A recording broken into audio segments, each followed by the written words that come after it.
midday service here of the National Capital Rally, typical Canberra. Plenty of things going on some of the trickier stages in the country. Let's go through the service park and have a chat to some of the lead teams and see what they've got to say.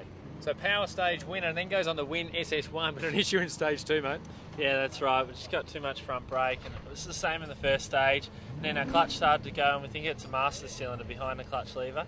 So the boys are changing that now. It's just the gearbox is still changing nice, but when you're in between first and second, second to third, you have to use that clutch a little bit. Makes that quite difficult. And with the overshoot, we had to then spin the car, stalled, couldn't get it out of first gear, so we lost 47 seconds to the rally leader. Now fifth, so we need to claw it back. No, frustrating morning. We're losing brakes about 8k into both stages, so pedal straight to the floor, which is never nice in a rally car, especially on those stages, so we really had to back it off. So, and considering where we ended up, I'm actually surprised we didn't lose more time. Tell me, I know you were excited, but were you nervous at the start of the first stage this morning? No, I wasn't actually. It was surprising. I thought I might have been, but no, I wasn't. No nerves whatsoever. It was just I knew what I had to do, and it was just get to the end. And then once I got that first stage over, and we looked at our stage and went, wow, surprised me. I went, righto, let's get into the next one.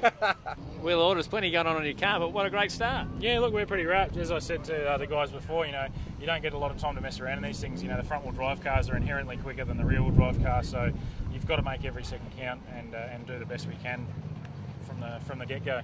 And you've done that basically. I mean, you're repeating those stages now. Are they going to hold you in better stead, or you think they could make a bit more pressure for you? Oh, a little bit more pressure for us because it's probably going to be slipperier, and our car will probably be a little bit worse off than the front-wheel drive cars. I'm sure all the guys are scrambling to make adjustments so the old rear-wheel drive car doesn't come out on top. That's for sure. But mate, fantastic. I mean, it's a bit of a dream start in a lot of ways. Really competitive, and obviously the car's feeling good in these opening stages. Yeah, mate, as you know, when the car feels good, you can push on, and it's all about the setup. We got the setup absolutely spot on. So.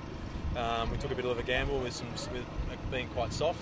We're going to go a little bit harder now, hoping that it's a bit more swept out there and trying to not get so sideways over the bumps. And I'll tell you if it's worked in about a couple of hours. I had a 900 tyre on to run this morning. Took a bit of a gamble.